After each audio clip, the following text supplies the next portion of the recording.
歡迎晒盧醫生。盧醫生你好，鄭卓你好，係。聽錯。盧醫生啊，其實咧，即係咳嗽咧，係一個咩嘅生理機制咧？即係通常係個身體出現啲咩嘅問題先至會有呢個反應㗎？其實咳嗽咧係我哋人體保護自己嘅機制嚟嘅。咁當我哋有異物入個氣管喉嚨嘅時候咧，我哋嘅神經線就會有一個咳嗽嘅反應出嚟。咁啊，將一啲外物啊、刺激品啊、有害嘅物質，譬如啲病毒啊、細菌啊，咁你就清佢出嚟。咁所以本身係一個保護機制嚟嘅。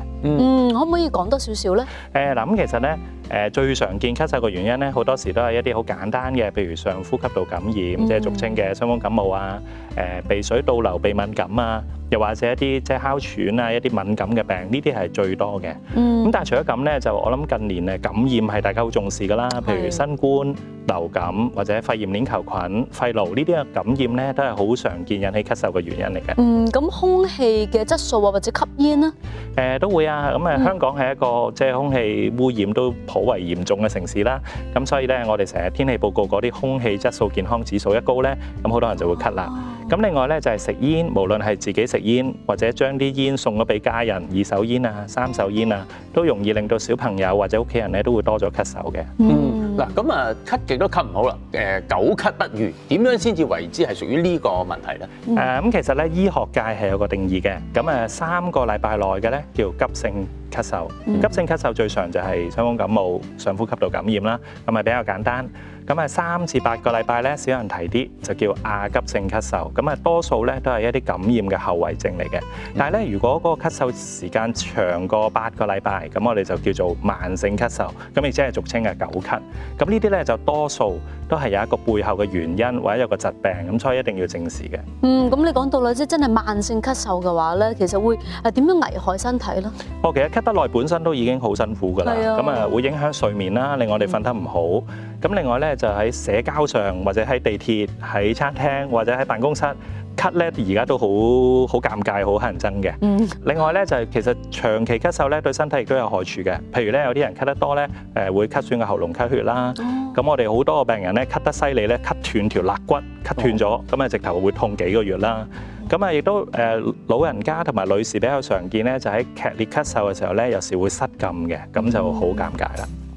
咁我想問下，要咳到幾耐？乜嘢情況先至係即係需要去睇醫生咧？都要睇幾個角度嘅。如果嗰個咳嗽伴隨一啲危險嘅症狀，咁應該即刻睇醫生嘅。嗱，譬如咧呼吸困難、心口痛，或者咧咳血，咁呢啲咧即刻睇醫生啦。唔好唞唔到氣算唔算啊？唞唔到氣當然更加嚴重啦。咁如果你發覺呼吸困難、唞唔到氣咧，咁就一定要即刻睇醫生。咁但係如果你話個咳嗽咧同一啲上呼吸道症狀一齊發生，即係似乎係傷風感冒嘅，咁我哋好多時咧都建議病人你可以即係先觀察2、3日嗰個進展，差咧都係睇醫生好啲。咁但係如果個咳嗽咧冇其他特別嘅嘢，不過佢一路持續。咁如果多過3個禮拜咧，咁其實都係建議揾醫生咧做翻一啲檢查啦。咁其實久咳不愈最常見嘅原因係咩咧？即係頭先你講到過敏啊、上呼吸道啊等等。其實個成因真係好多嘅。咁最簡單，譬如你食煙，或者即係你真係對個空氣污染有反應，有啲人都會咳嘅。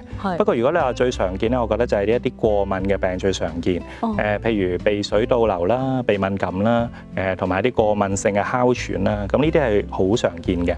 咁除咗咁之外咧，一啲慢性嘅氣管疾病，譬如慢阻肺病啊、肺癆啊，嚴重一啲嘅咧，譬如肺癌啊，咁都好重要嘅。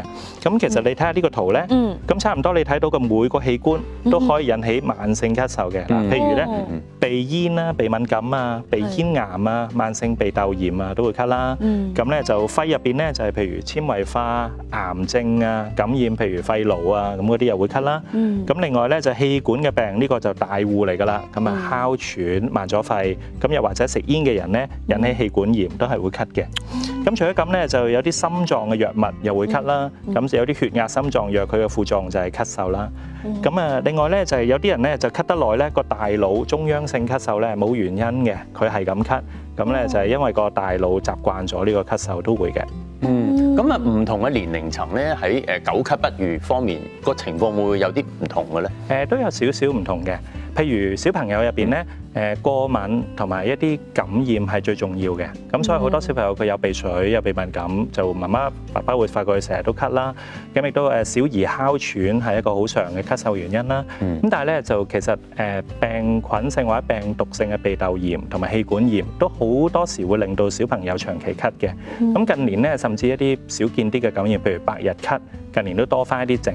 咁所以其實咧，小朋友係呢方面嘅過敏同感染嘅機率係比較高嘅。咁但係咧，即係成年人同長者咧，咁有啲病係佢哋會多啲嘅，即係譬如肺癆啦、肺癌啦，或者肺部纖維化啦。咁呢啲咧普遍都係即係年紀較為大一啲咧常見啲。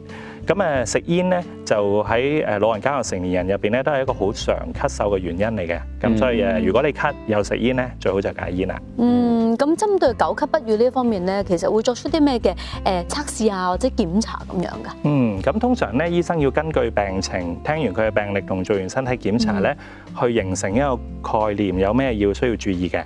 咁不過簡單啲嚟講咧，就係譬如如果係一啲過敏咳嗰方面多啲嘅咧，好多時咧就會做一啲過敏原測試，或者做肺功能去睇下個氣管有冇收窄。咁同埋咧可以做一啲呼氣測試，睇下氣管有冇過敏發炎嘅跡象。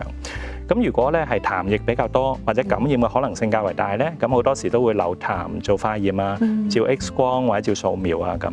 咁如果咧係有肺部有陰影，咁亦都可能咧會安排做內窺鏡或者做一啲抽組織去確認咧係咪一啲癌症或者嗰啲狀況嘅。咁如果有啲病人去睇醫生啦，佢話我咳咗好耐啦，咁你點樣評估嗰個病人係屬於邊一類型嘅即係久咳咧？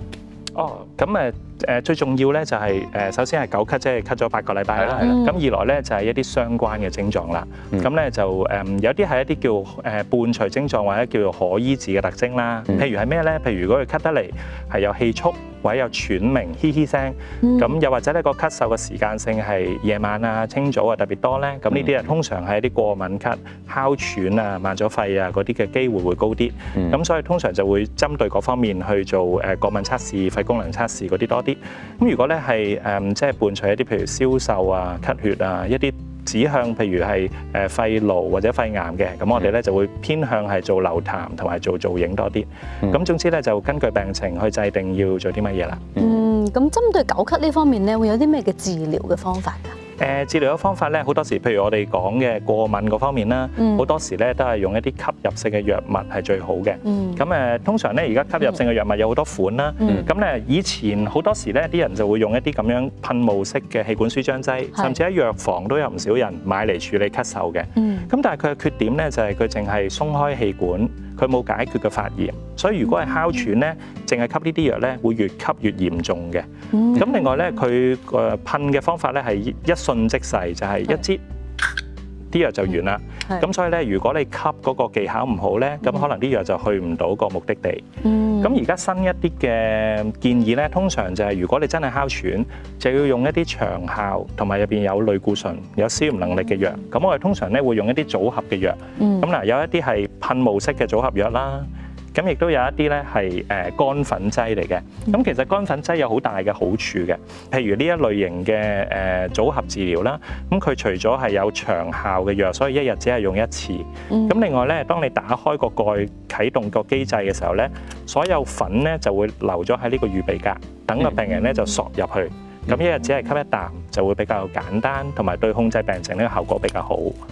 咁除咗呢啲之外咧，我諗亦都好重要咧，就係若果嗰個久咳嘅人係有食煙嘅咧，咁係一定要戒煙，因為咧煙係會令到個咳嗽嘅問題更加嚴重嘅。OK。咁對於一啲成日咳嘅朋友仔，咁有冇啲最後嘅 tips 俾大家咧？咁最緊要咧就係保持空氣流通，令個空氣質素好啲啦。咁如果你知道本身係有一啲致敏源嘅，避開嗰啲致敏源啦。咁譬如咧就唔好有毛公仔，唔好有地氈。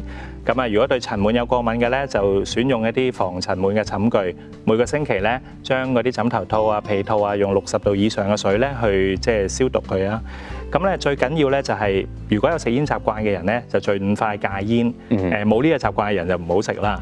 咁除此之外咧，就係如果你咳嗽嘅期間咧，要避免一啲刺激品，譬如凍嘢啊、酸嘢啊、辣嘢、凍酸辣，咁啊盡量避免啦。咁啊最緊要咧就係而家冬天啦，流感高峰期又到啦，咁啊要接種疫苗，保護自己同埋家人啦。好，唔該曬盧醫生咁詳盡嘅講解。如果有疑問咧，可以請教醫生或者係相關嘅專業人士。